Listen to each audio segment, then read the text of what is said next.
Hello friend, આજે હું તમારી સાથે શેર કરીશ ફક્ત 10 જ મિનિટમાં બની જતો હોય આ નાસ્તાની રેસીપી। નાની મોટી ભૂખ હોય તો આ નાસ્તો બનાવીને બધાને તમે ખવડાવી શકો છો, અથવા તો સાંજ માટે જમવામાં પણ બનાવી શકો છો।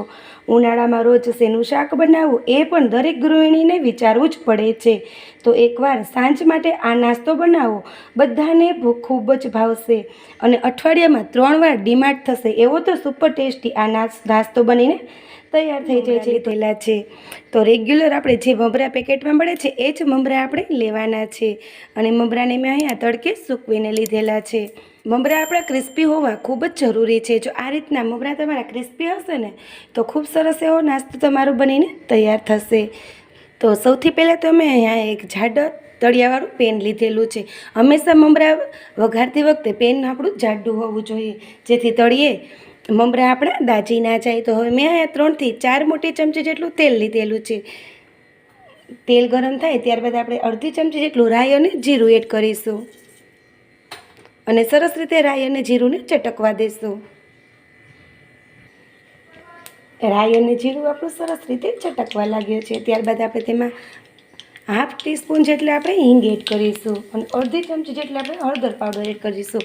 હળદર પાવડરનો ઉપયોગ થોડોક આપણે વધારે કરવાનો છે।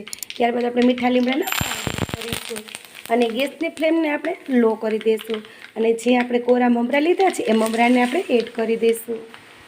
આ નાસ્તો બનાવતી વખતે તમારે તેલ થોડુંક વધારે રાખશો, જેથી તેલમાં હળદર સરસ રીતે કોટ થઈ જશે અને મમરા પણ આપણે એકદમ સરસ કલરવાળા તૈયાર થશે।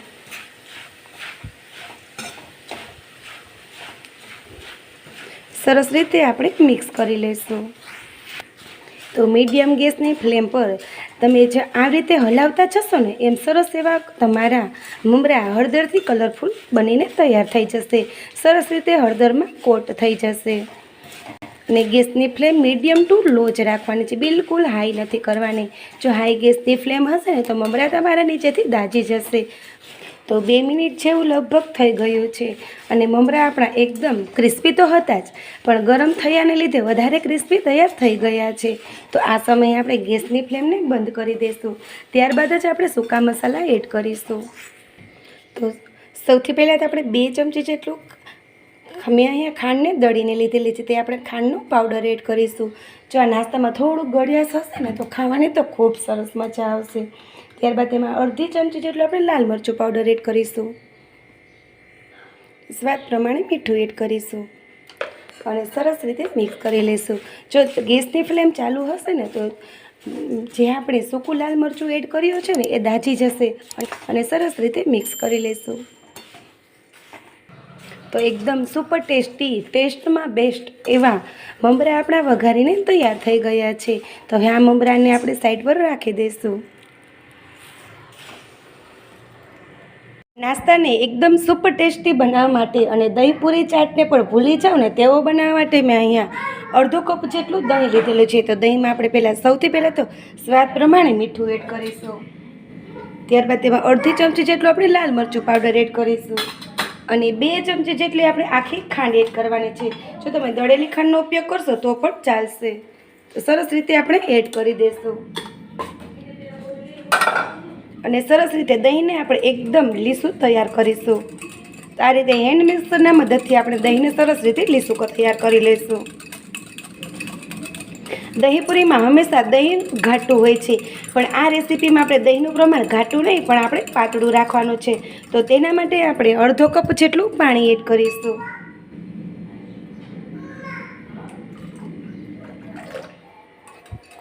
જો આ રીતના થિકનેસ પાતળી હશે ને તો એકદમ સરસ રીતે મમરામાં દહીં તમારું કોટ થઈ જશે અને સરસ રીતે મિક્સ કરીને આ દહીંને આપણે સૌથી પહેલાં તો ફ્રીજમાં રાખી દઈશું, જેથી આપણી રેસીપી છે જે આપણો નાસ્તો બનીને તૈયાર થાય છે ને એકદમ ઠંડો તૈયાર થશે। તો આ રીતનું મિશ્રણ આપણું બનીને તૈયાર છે। સૌથી પહેલાં મેં અહીંયા એક બાઉલ લીધેલો છે। તો બાઉલમાં સૌથી પહેલાં આપણે 3 મોટી ચમચી જેટલા ટમેટાં એડ કરીશું,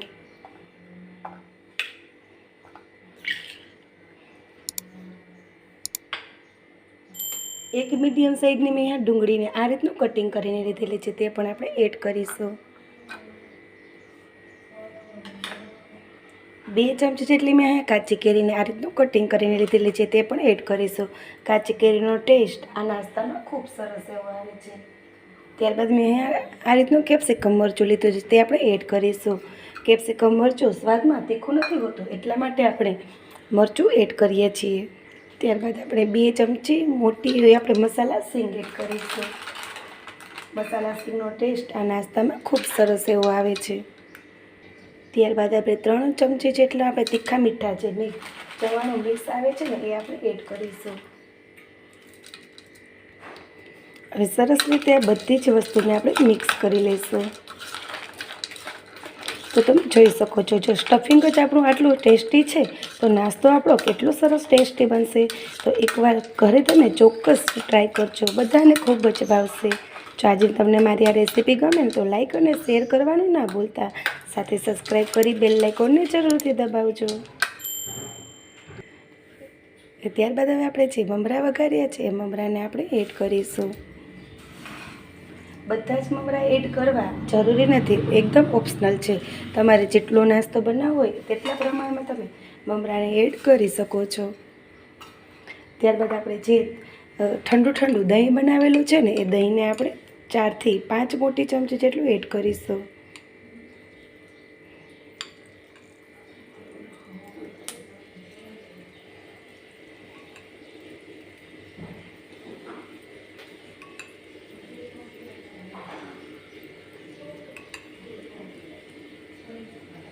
અને સરસ રીતે આપણે મિક્સ કરી લઈશું. તો આ રીતે આપણે હળવા હાથે સરસ રીતે મમરા અને જે આપણે ડુંગળી, ટમેટું, કેરી એડ કરી છે એની સાથે આપણે મિક્સ કરી લઈશું. તો ત્યારબાદ આપણે ઉપરથી 2 મોટી ચમચી જેટલી ઝીણી સેવ એડ કરીશું. તમે ઝીણી અથવા જાડી સેવનો ઉપયોગ કરી શકો છો. ત્યારબાદ આપણે 2 મોટી ચમચી જેટલા લીલા ધાણા એડ કરીશું. લીલા ધાણાનું પ્રમાણ થોડુંક આપણે વધારે રાખીશું. લીલા ધાણાનો ટેસ્ટ ખૂબ સરસ એવો આવે છે. અને સરસ રીતે મિક્સ કરી લઈશું. તો એકદમ સુપર ટેસ્ટી તમે દહીં પૂરી અથવા તો ભેળને પણ ભૂલી જશો ને તેવો આ નાસ્તો આપણો બનીને તૈયાર થઈ ગયો છે. તો ચાલો હવે સર્વિંગ પ્લેટમાં સર્વ કરી લઈશું. તો ઘરે એકવાર જરૂરથી ટ્રાય કરાય તેવો ચટપટો નાસ્તો આપણો બનીને તૈયાર થઈ ગયો છે. નાની ભૂખ અથવા તો મોટી ભૂખને સંતોષ આપે એવો આ નાસ્તો આપણો બનીને તૈયાર થઈ ગયો છે. તો ઘરે એકવાર જરૂરથી ટ્રાય કરજો, બધાને ખૂબ જ ભાવશે. અને ખાવામાં તો એટલું ટેસ્ટી છે કે ના પૂછો વાત. તો ફરી મળીશું એક આવી જ નવી રેસીપી સાથે. Thank you friend. જય શ્રી કૃષ્ણ.